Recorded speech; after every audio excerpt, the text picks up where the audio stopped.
विद्यार्थियों, हम पढ़ेंगे शाखन प्रतिरूप ब्रांचिंग पैटर्न। तो जो ब्रांचिंग पैटर्न पाया जाता है, आप जानते हैं किसी भी पौधे में जो शाखन की प्रवृत्ति पाई जाती है वो पार्श्वीय शाखा से होती है। पार्श्व जिसे लिटरल ब्रांच कहते हैं। तो पार्श्व शाखा आप जानते हैं कक्ष से उत्पन्न होती है।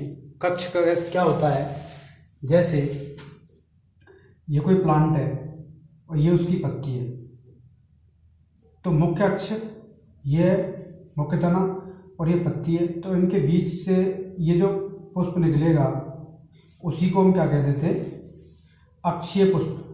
तो ये जो पुष्प विकसित हुआ है ये अक्षीय कलिका से विकसित हुआ है, तो अक्षीय कलिका से ही शाखन होता है।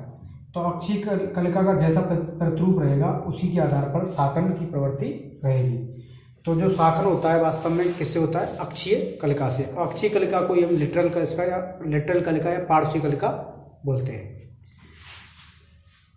अब हम देखते हैं जो शाखन की प्रवृत्ति है वो दो प्रकार की है, एकलाक्षी शाखन और संयुक्ताक्षी शाखन। एकलाक्षी को मोनोपोडियल ब्रांचिंग कहते हैं, जबकि संयुक्ताक्षी को सिम्पोडियल ब्रांचिंग कहते हैं।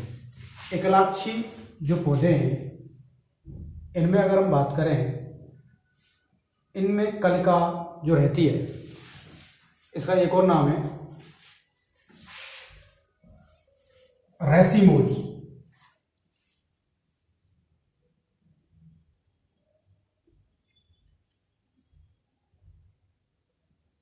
असीमाक्षी मतलब,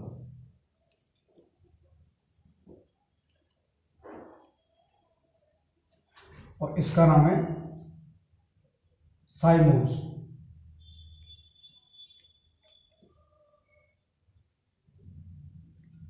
अर्थात ससीमाक्षी। इन नामों से भी इन्हें जान लेते हैं।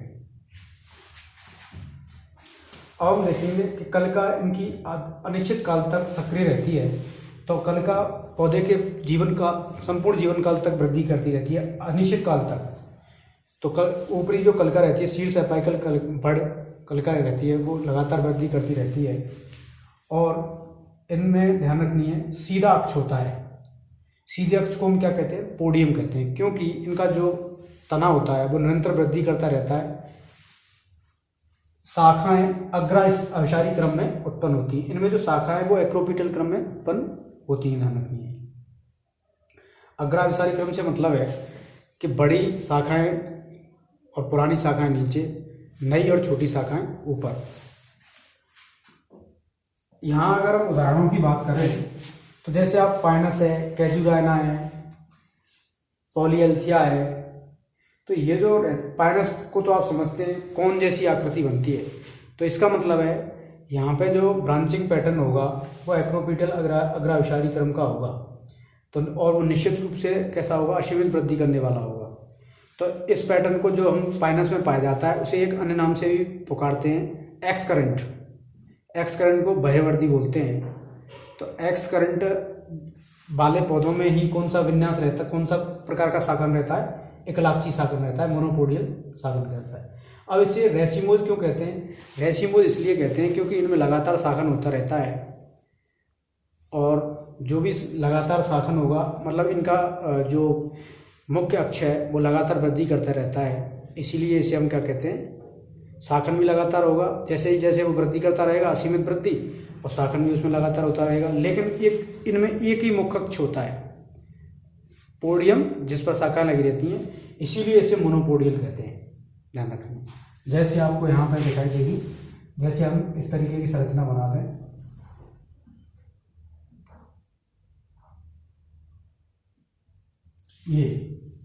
ये व्यवस्था बनेगी यहाँ पर कॉनिकल से। तो एक्स करंट विन्यास बनेगा, आपको यहाँ शाखन होगा। ये निरंतर बढ़ता जा रहा है, इनका मुख्य अक्ष ऊपर की तरफ, और शाखन होता चला जा रहा है। तो मुख्य अक्ष अकेला रहता है, इसीलिए इसे मोनोपोडियल, और असीमित वृद्धि के कारण में शाखन होता रहता है, इसीलिए असीमाक्षी शाखन इसे बोलते हैं, ध्यान रखना।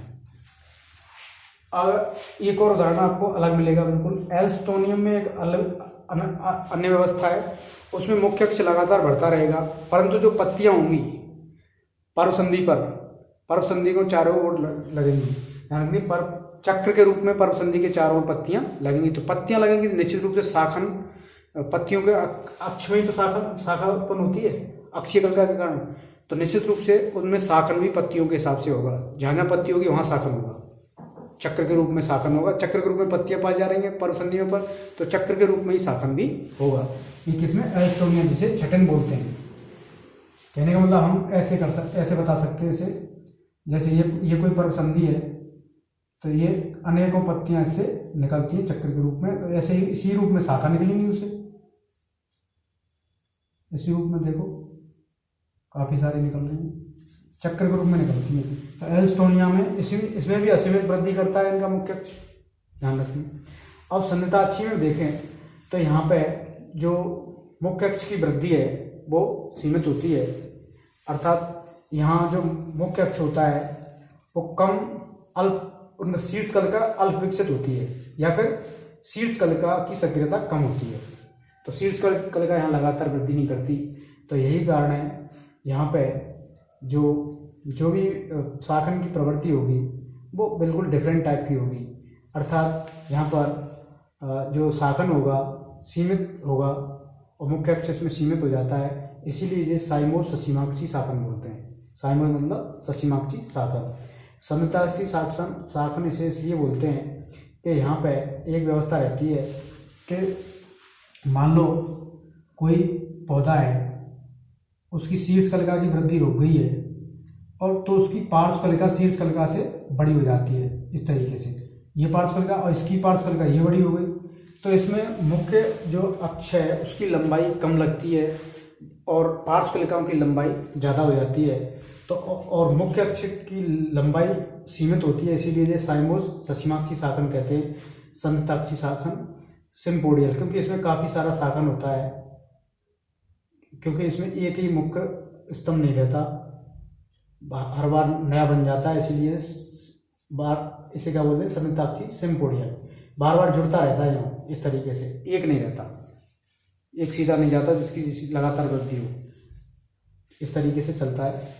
तो इसमें जो आकृति बनेगी वो वास्तव में डेलिक्यूसेंट बनेगी, जिसे लीनाक्स कहते हैं, और लीनाक्स आकृति को हम गोलाकार या घुमदाकार कहते हैं। तो इसमें जो पैटर्न मिलेगा शाखन का, वास्तव में शाखाओं से जो आकृति पौधे की बनेगी वो गोलाकार या घुमदाकार बनेगी। ऐसे पौधे वास्तव में मैदानी क्षेत्रों में पाए जाते हैं, आप जानते हैं मैदानी क्षेत्रों में पाए जाते हैं इस तरीके के। एग्जाम्पल की अगर हम बात करें तो जैसे पीपल है, बरगद है, पीपल बरगद ये, और यहाँ अगर हम बात करें तो यहाँ पाइनस है, कैजुराइना है, पॉलीबोलस है, तो ये यहाँ पे एग्जाम्पल है।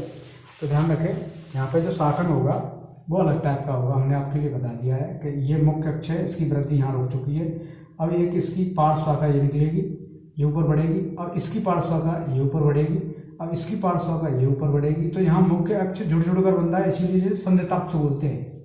ये जुड़ जुड़ कर बन रहा है, एक सीधा एक पोडियम नहीं होता, मोनोपोडियम नहीं होता, मतलब एक मुख्य अक्ष नहीं होता, सीधा ये व्यवस्था रहती है। हालांकि आपको ऐसा ये लगता है तिरछा, लेकिन तिरछा होता नहीं है, ध्यान रखें।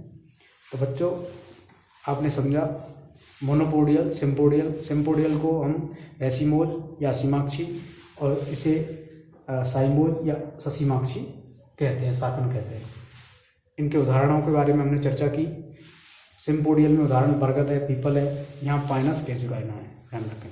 यहाँ एक अलग बात हुई एल्स्टोनिया या छटन में हमने बताई थी, इनमें असीमित वृद्धि करता है, लेकिन पत्तियाँ चक्र में पाई जाएंगी और पत्तियों कक्ष से ही शाखा निकलेंगी, तो जो भी शाखन होगा कैसा होगा, चक्रीय प्रकार का होगा। तो बच्चों इस टॉपिक को यहीं समाप्त करते हैं। Thank you.